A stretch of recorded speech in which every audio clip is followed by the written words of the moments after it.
conflict situation is one in which there is a conflict of interest, or what one wants is not necessarily what the other wants. Few of us enjoy dealing with conflicts either with bosses, peers, subordinates, friends, and even strangers. This is particularly true when the conflict becomes hostile and when strong feelings becomes involved. Resolving a conflict can be a mentally exhausting and emotionally draining. But it is important to realize that conflicts that requires resolution, which is neither good nor bad. There can be a positive outcome and there can be a negative outcome also. It can be a destructive, but it also can play a productive role for your personality and for your relationships, both personal and professional.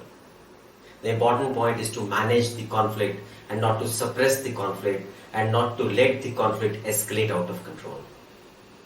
You'll be constantly negotiating and resolving conflicts throughout your professional and personal life.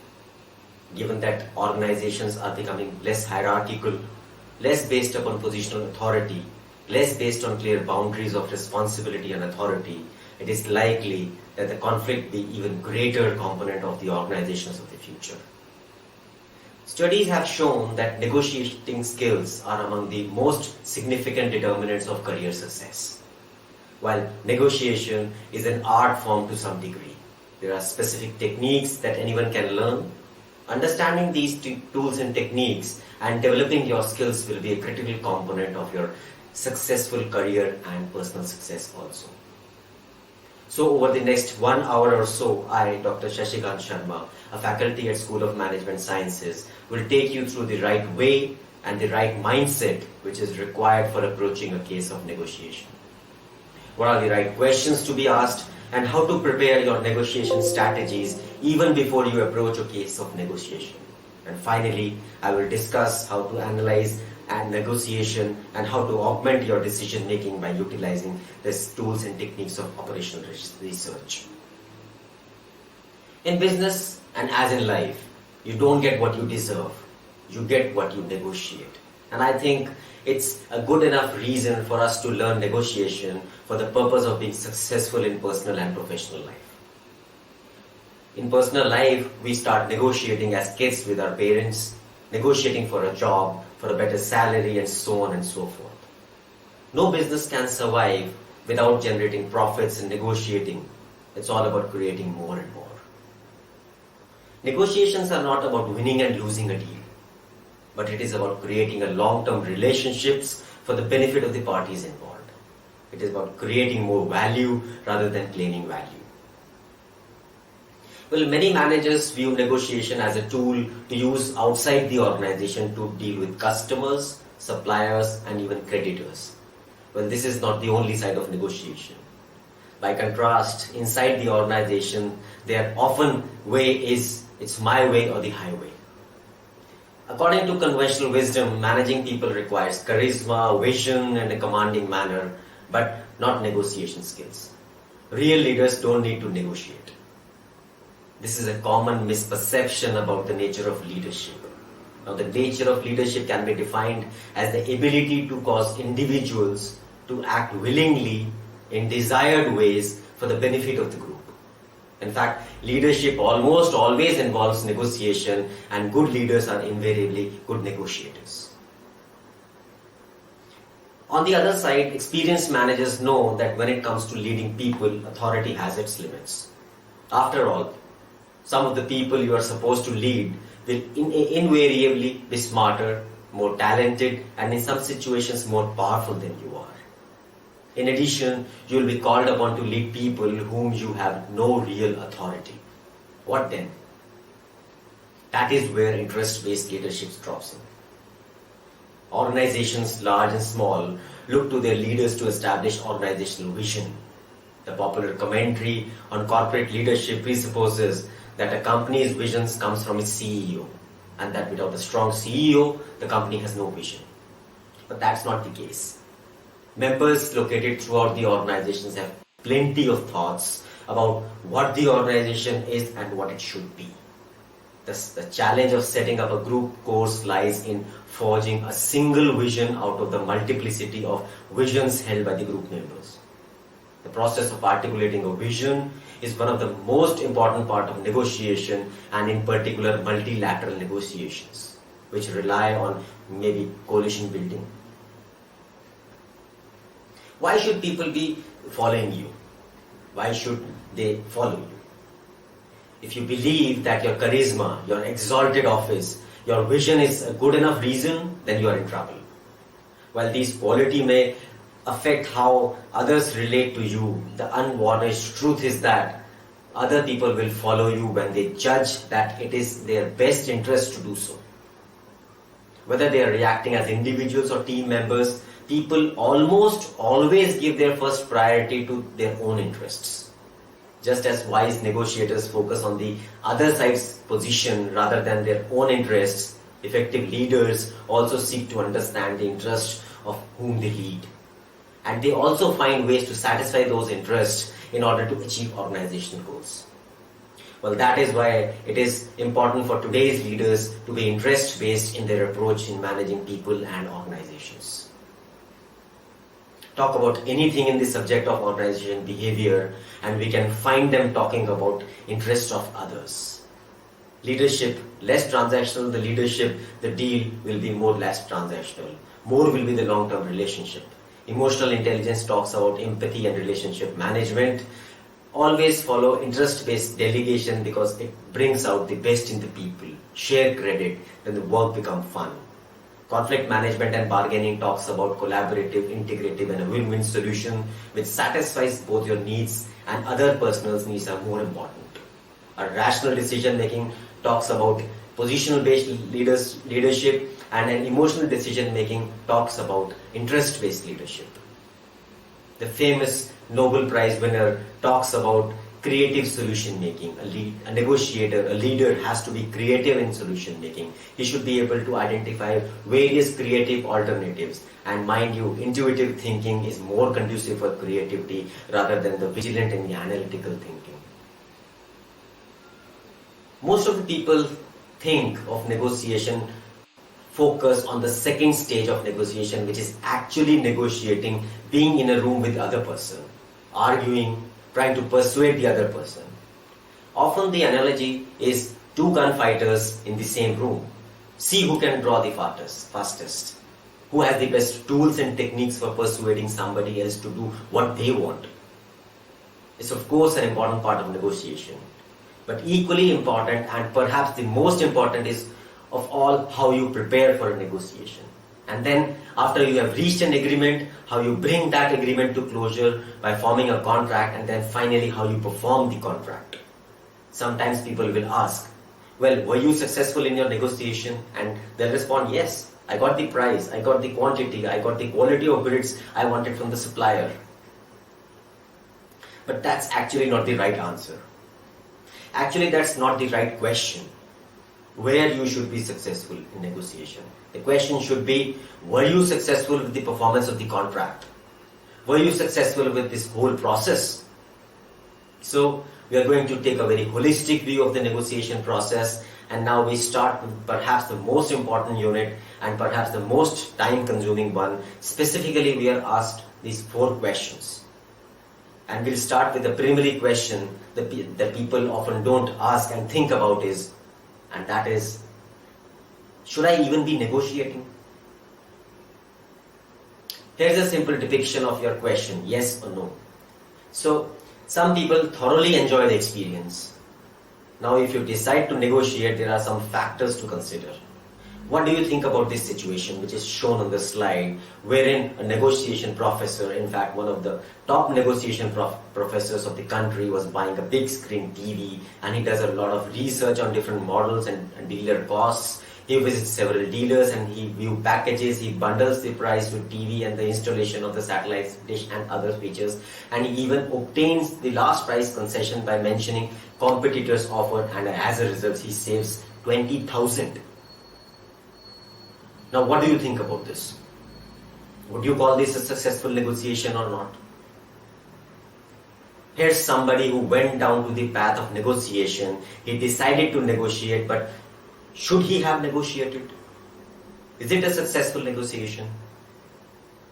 Well, I want you to write down yes or no, successful or not on a piece of paper. Well, whether you call this a successful or not depends upon a bit on your personality and attitude towards negotiation. What happened, the aftermath of this case, he went home, he proudly announced to his wife that he has saved 20,000, and she asked him this question. Well, she said, congratulations. But how much time did you spend on this negotiation? He thought for a second and said, 20 hours. And she said, is your time really worth 1,000 an hour? So I think we all have to make this kind of a decision in deciding whether to negotiate or not to negotiate. Some people love to negotiate, some people have problems with this. Other people might ask, is this the way we want to spend our time on earth? Do we want to spend time engaged in negotiations like this? Or we'd rather spend time with our family and friends? We'll rather spend time in other pursuit? If you enjoy this, if this is what turns you on, then I would call this a success because you enjoy it. But I think it's also important to think the cost and the benefits, especially the cost in pulling you away from other opportunities. If the cost of the opportunity loss is too much, you might like to reconsider your decision of negotiating. Here is one final example of somebody who decided to negotiate. This happened very recently and created quite a buzz. The college is offering a job to a professor and she replies by email, granting some of the following provisions would make my decision whether to accept your job offer easier or not. Let me know what do you think of the example. She wondered if they would consider a higher salary, and she wondered if they consider no more than 3 new preparations per year for the first 3 years. Well, the college search committee received her email and replied immediately, we have decided to withdraw the offer to make to you. Now later on, we are going to talk about the contract negotiations and whether search committee in this case could legally withdraw the offer or not after it was made. But here is another factor in consideration, whether or not to negotiate while you have considering the risk and the balance against those benefits. So the bottom line in answering the first preliminary question, should I negotiate? You have to consider not only your feelings about negotiating in general, but also the risks illustrated by the professor case and do a cost-benefit analysis of the rewards as illustrated by the TV negotiations. So that concludes our look at the first question, whether you should negotiate at all before you dive into additional preparation. As mentioned earlier, preparation for negotiation is critical. Probably takes up more time than any other aspect of the whole negotiation process. And here are 4 key questions to ask. And now we are at question number 2, which is trying to take a step back from negotiation and decide whether negotiation is a position-based negotiation or an interest-based negotiation. So in other words, once you get onto this path of saying yes, you're going to negotiate, your next question is it position-based or interest-based? Traditionally, negotiation was very much positional. I take this position, I want high price, you take another position, you take low price. And then we fight over whether the price is high or the price is low or maybe something in the middle. Sometimes people confuse positional negotiation with being happy or not. Often people can leave positional negotiations pleased with results. You might think of an old story about, let's say, a couple of kids having a pizza, or let's say you and me, I want to divide a pizza. And I want the pizza and you want the pizza, and so each of us have a position. Who's going to be the winner? And who's going to be the loser? So what's the way to resolve this kind of a dispute? Well, as any parent would know, the one possibility asks you to cut the pizza into half and then I get to pick which half I want, and we might leave the negotiation feeling that we were pleased and happy. However, I think we have to distinguish positional bargaining from interest-based bargaining, which developed in 1980s, especially with the publication of a classic book on negotiation called Getting to Yes. And in Getting to Yes, the author emphasized moving beyond positions and tried to ask what the underlying interests of that people negotiating are interested in. So in other words, don't ask somebody, what else do you want? What is your position? Instead ask, why do you want it? What are your underlying interests? And so in the pizza negotiation, let's say for instance we are negotiating over pizza, and again a personal result might be cut the pizza into half, the other person cuts the pizza into half, and we get to choose. But with interest-based negotiation, we would ask both the sides, why do you want the pizza? So I asked, why do you want the pizza? Maybe it is because you love the crust of the pizza. But as it turns out, you want the center of the pizza and you don't want the crust. So you ask me, why do you want the pizza? Well, I'll say I want the crust. So by asking these questions, why, by identifying the interest, we have created a real win-win situations, because I get what I want without taking away what you want. So dividing the pizza or dividing the pie is often referred to by academics as distributive negotiation. You are taking the fixed pie and distributing the pieces of the pie versus enlarging the pie, which is called integrative negotiations, where you try to integrate the interest of the parties involved and build a larger pie. Dividing is sometimes referred to as competitive as opposed to cooperative, win-lose versus win-win, zero-sum situation versus non-zero-sum situation, adversarial versus problem-solving, position-based as we just discussed versus interest-based. And my personal favorite is dividing the pie could be called claiming the value as opposed to enlarging the pie, which is creating the value. So somehow you have to cut through this verbiage and keep in mind the central issue, which is what type of a negotiation I'm involved with. Is it dividing the pie or is it enlarging the pie? And that will help you shape your strategy.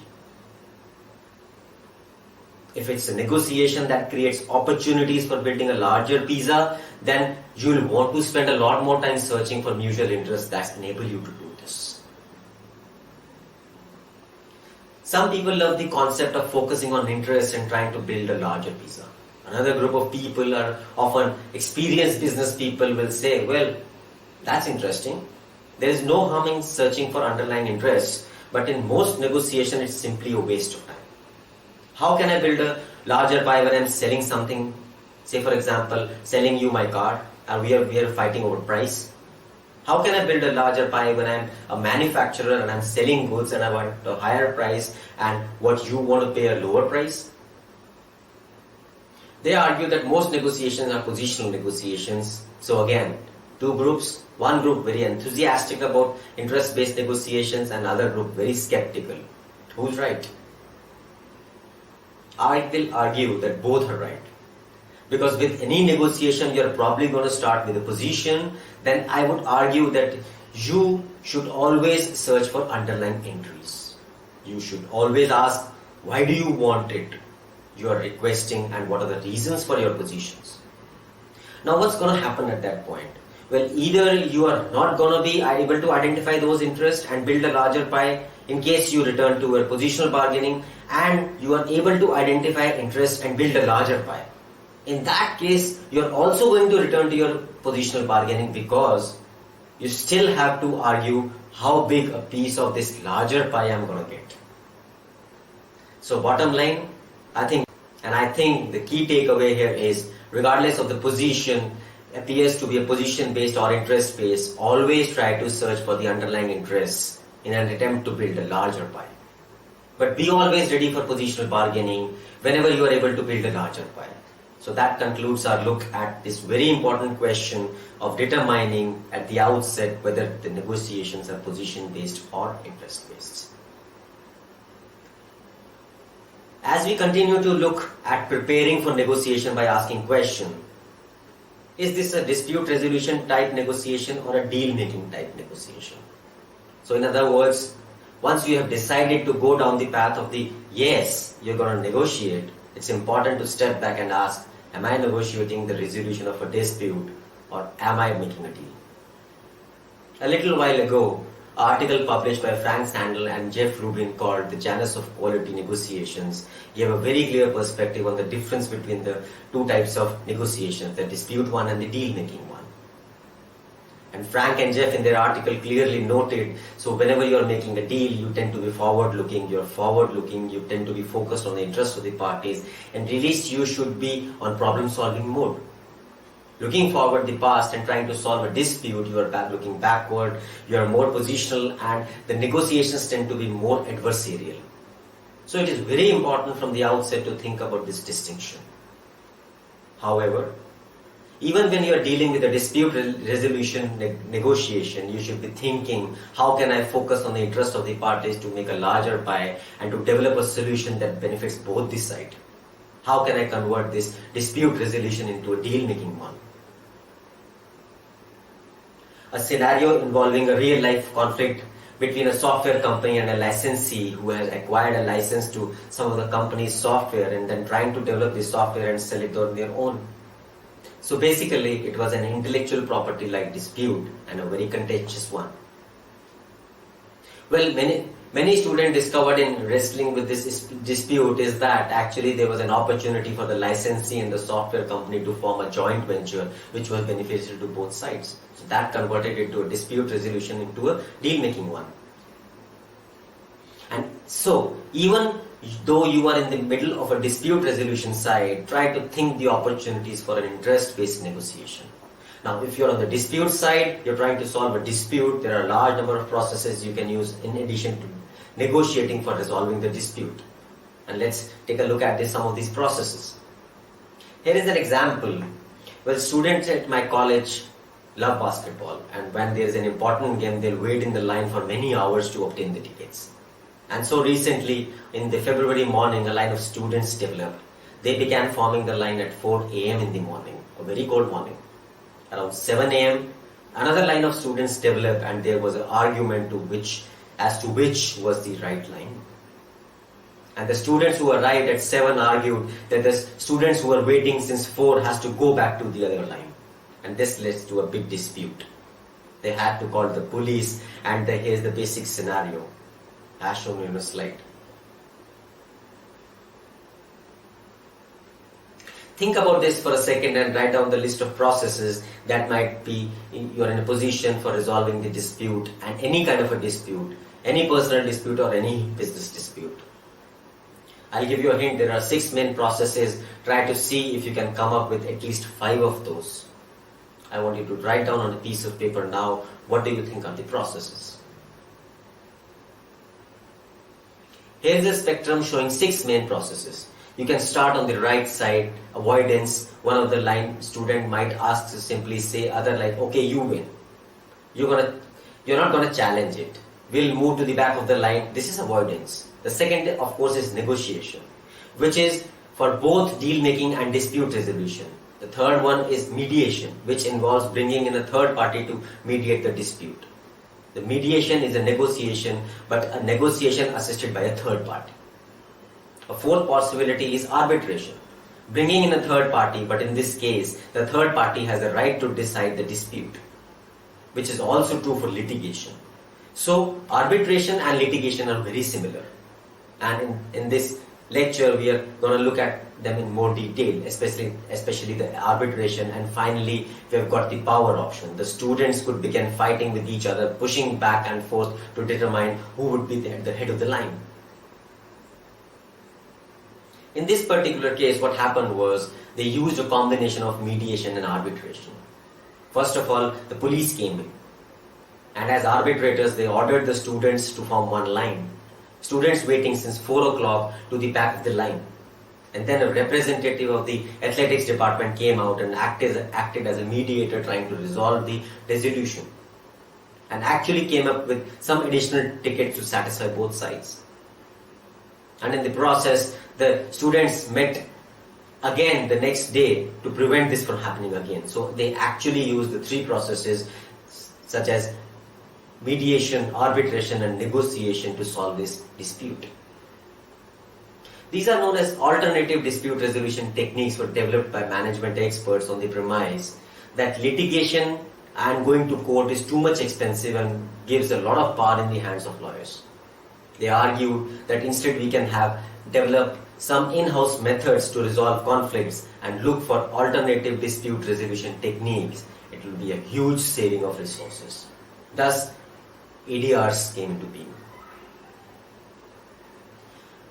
We now continue to look at preparing for negotiation and planning for negotiation strategy by looking at especially an important question that will apply to virtually every negotiation. And that is, how can I conduct a negotiation analysis? How should I analyze a negotiation? This question is so important that I'm discussing this into 3 segments. First of all, what question should I ask to complete an analysis? Second, what is my BATNA in dispute resolution? And finally, how can I especially use the valuable tool called decision tree to complete my BATNA analysis, regardless of whether it is a dispute resolution or a deal making one. So let's start with the first question. What questions should I ask to complete a negotiation analysis? Well, in order to give a framework for our discussion, let's take this simple negotiation. Let's assume that you are preparing to negotiate the sale of your car to a possible buyer, Pooja. Pooja is the only person who responded to an ad that you posted a week ago. The important point is that you need at least 4,000 from the sale to finance a purchase of a truck that you've ordered. You want to keep the car for 3 more weeks, which is when the truck will arrive. The reasonable value of the car is 5,000. You have done a lot of research on this. You've looked at a lot of online calculators coming up with this value. And if you can't find a buyer who is willing to pay you at least 4,500, you will sell the car to their friend Samir for 4,000. And you know that Samir will let you keep the car for the next 3 weeks. So those are the facts of the case. And now I would like you to do is stop for a moment and think about this. What will be your strategy in this situation? How will you negotiate with Pooja? Just jot down a few points that would you use as a negotiating strategy. When I asked my students in the class this question and give a similar situation, ask what will a strategy be, often a response I get is something like this. Well, my basic strategy is going into negotiation is to try ask Pooja a lot of questions. Try to find out what her position is and try to find out what she is willing to pay. Find out her interest and then proceed. Well, there is nothing wrong with that approach. In fact, asking questions is very positive. The problem is, if that's your strategy, you will have no way to measure the information that you're getting out from Pooja. You need some kind of a framework for considering the answers that she gives you. To quote a famous philosopher, which is a basketball player, you need some kind of a framework for considering the answer she gives you. If you don't know where you are going, you might have to end somewhere else. So, if you do not have a framework for thinking about negotiation, you might not end up where do you want. A few years ago, some of the richest people in the world tried to find out what are their negotiation strategies are. And they discovered a common theme among these rich people is that they have entered into every negotiation exactly knowing what they wanted. And if they didn't get it, they walked away. So very important to have a framework for considering the information that you uncover during a negotiation. And what I suggest is to focus on these key questions. First of all, what is your overall goal in reaching a negotiated agreement with Pooja? Second, what issues are important to you in reaching that goal? And then, why questions? Try to get the interest behind your position. Why are these interests important? Third, and this is the one especially important, what is your best alternative to negotiated agreement? What is your BATNA? This is what gives you leverage. This is how you can measure the agreement you are developing with Pooja. If that's the agreement Pooja is willing to enter into with you is not good enough as your best alternative, then walk away. Next, what is your reservation price? This is a negotiation language for saying, in this negotiation, what's the lowest price? What is your most likely price? What is the reasonable price that would be you happy with? And then finally, what is your stretch goal? Now this last question is especially important because this is a very important question. In fact, research shows that people who select the largest stretch goal are the most successful in negotiations. Now, because large stretch goal, they might lose out individual negotiations, but when you look at their overall results, they are most successful. If that's true, then in this particular case with negotiation with Pooja, why not start negotiating with a very large stretch goal, say 25,000? Well, think about that for a second. What answer would you come up with to that questions? If the stretch goals are so important, then why not use a large stretch goal? And I think you'll immediately respond, well, if I do, I don't have any factual basis for 25,000 and I'm going to lose credibility. Pooja is simply going to go walk away, and I think that's the risk. If you want to pick a large stretch goal, but not so large that you lose the credibility. So again, these are the few questions, and let's look at the answers to those questions. What is your overall goal? Well, you want to sell the car to Pooja. What issues are important to you? Why are they important? A price is an important issue because the reason we want to buy a truck, the transfer date is important because you need that car for 3 weeks, and your best alternative is selling your car to Samir. And what's your reservation price? The lowest price is 4,500. The most likely price is 5,000. Then the stretch goal, probably a lot of variation here. Let's assume that the stretch goal is 6,000. So you might use this diagram for answering your questions. So this is what your analysis might look like. You have your BATNA on the left hand side and your reservation price of 4,500, your most likely price, and your stretch goal of 6,000. Now this is a critical part of analysis, and you can complete this part fairly easy. What becomes more difficult is trying to look at how this negotiation looks from the perspective of the other side. This is the way a very famous negotiator puts it. I'll find it helpful to try to figure out in advance where the other person would likely to end up and what point he will do the deal and still feel that he's coming away with something.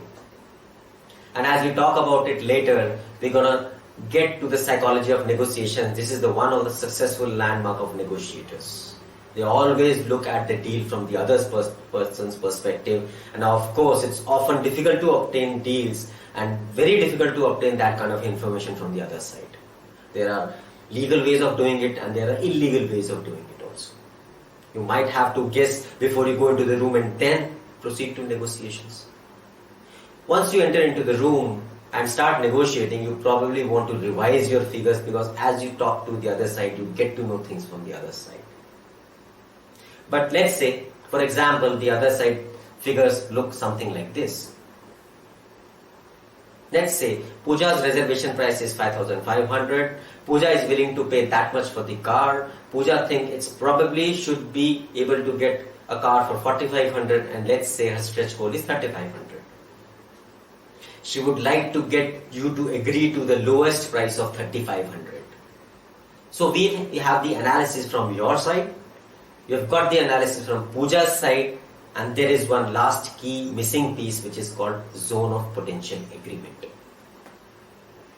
Now, zone of potential agreement, ZOPA as we call it, is that when you look at these numbers and try to determine where the deal can take place between these two numbers and at what number. Think about that for a second and write down the zone of potential agreement. The deal can take place between what number and between what number. And that's the answer you should have come up with. That deal can take place between the two reservation prices. In other words, the price might be as low as 4,500, which is the lowest price you are willing to take as a seller, and it might be as high as 5,500, which is the most that the Pooja is willing to pay as a buyer. This is known as zone of potential agreement, the ZOPA.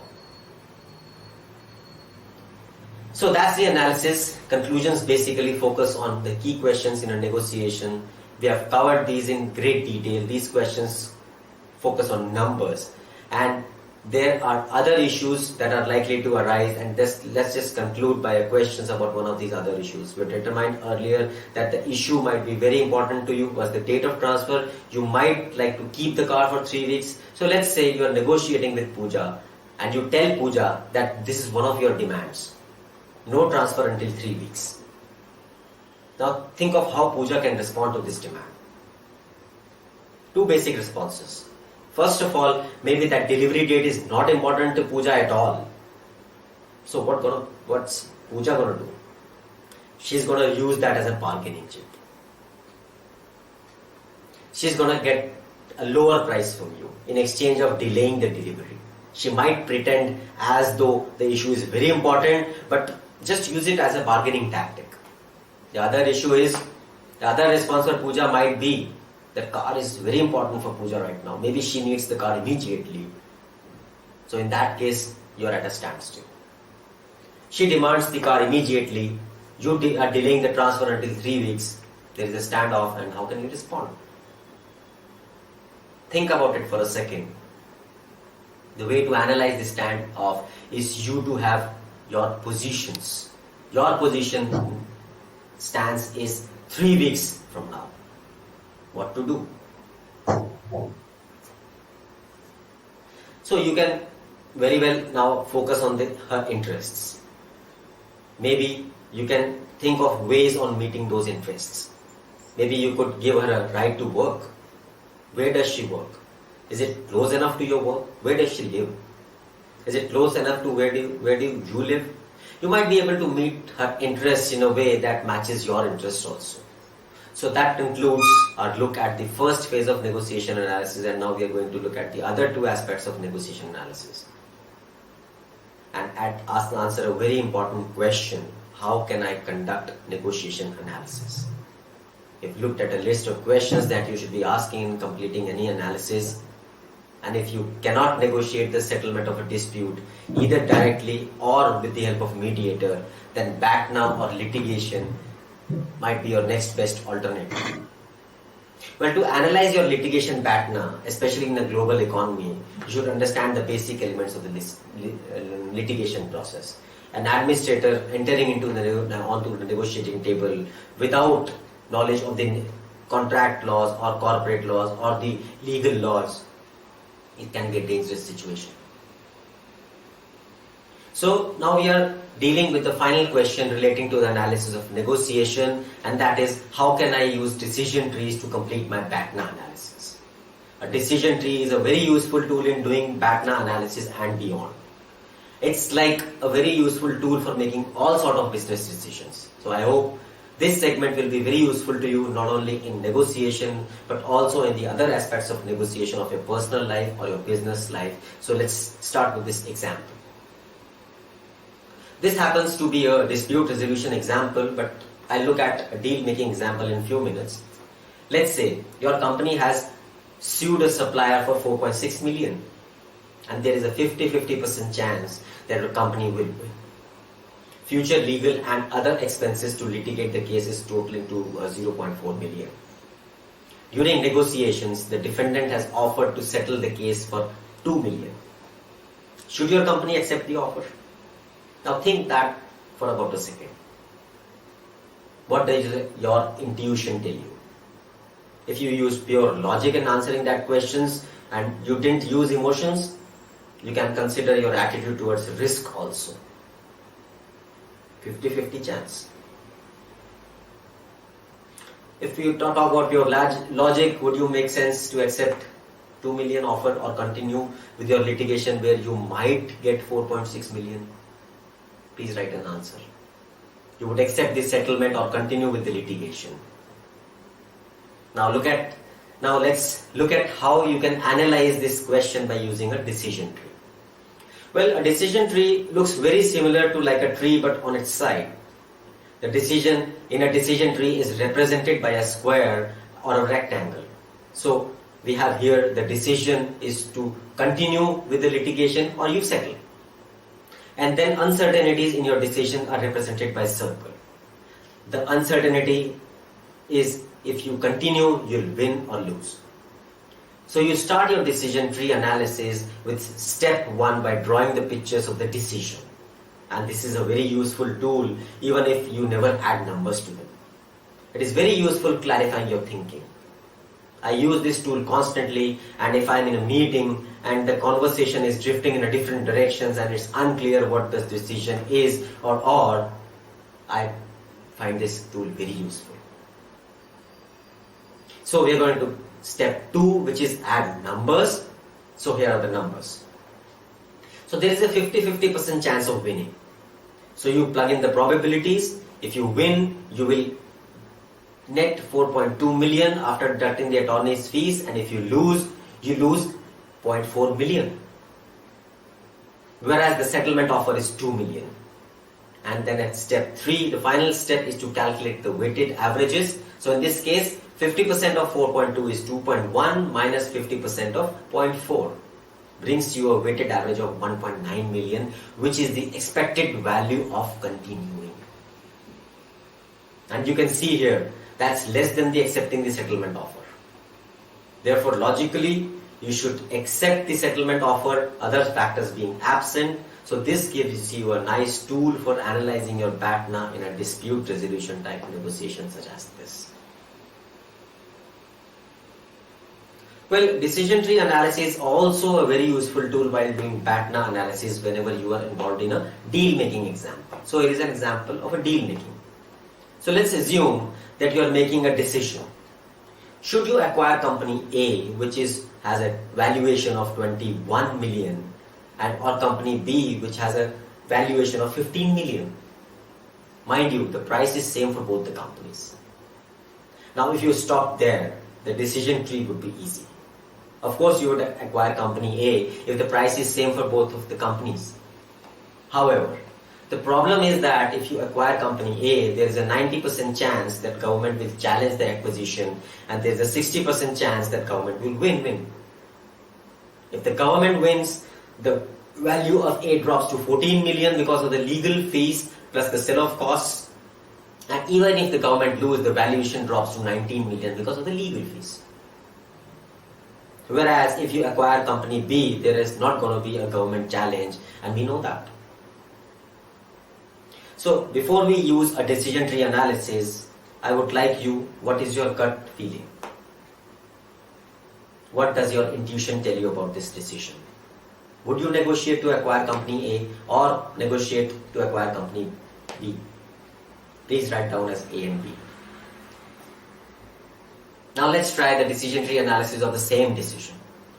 So you know how to do a decision tree analysis. Remember that the decision is the square and the uncertainties are represented by this circle. The decision tree looks like a tree on its side. The decision to do you acquire company A or company B, and if you acquire company B, then you have two uncertainties. Will the government challenge the acquisition? And if the government challenges, what will be the government lose or win? So that's the drawing of the tree. And when you plug in the numbers, 90% chance of government win the challenge, 10% no challenge, 60% the government will win, 40% government loses. If the government wins, the valuation drops to 14. If the government loses, the value drops to 19. And if there is no government challenge, company A is worth 21 million. So you plug in the numbers and you do your weighted average calculation. 60% of 14 plus 40% of 19 is 16.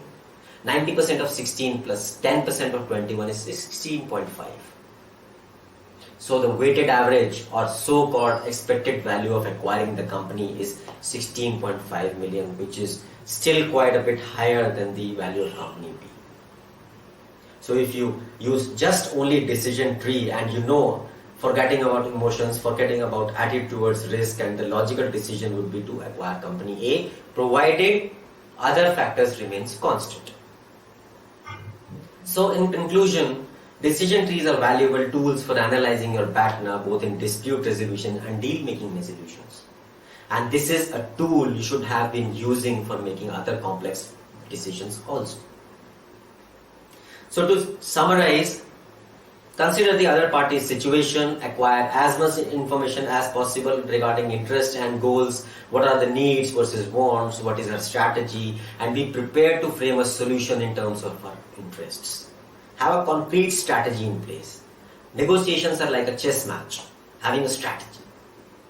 Anticipate how others will respond to it, how strong is your position and how strong is your situation. Begin with a positive approach. Try to do rapport building and mutual interest before starting, and try for a small talk also. Address problems, not personalities. Avoid the tendency to attack your opponent personally. And if that person feels threatened of his self-esteem and makes attacking a real problem more difficult, separate the people from the issue's problem is the most important issue. Maintain a rational goal and a frame of mind that your opponent attacks you personally. Don't let him hook you to an emotional reaction. Don't get angry out of it. This is the worst thing you can do in a negotiation. Pay little attention to leisure offers. These are points of departure and they tend to be extreme and idealistic. Focus on the other person's interests and your own goals. Emphasize for win-win solutions. Even in what appears to be win-lose, there are often win-win solutions, so look for an integrative solution. Insist on using objective criteria. Make your negotiated decision based on principles and results, not emotions and pressures. Find out objective criteria that both parties can use to evaluate the alternatives and identify an alternative which is win-win for both. Do not succumb to emotional pleas or assertiveness or stubbornness. So, beware about litigation as a partner is not without its share of problems. On the other hand, it can be used as a deterrent from a position of strong partner. Being aware about how to close contracts and achieve results as a consequence of negotiation is an important skill as an administrator can harvest.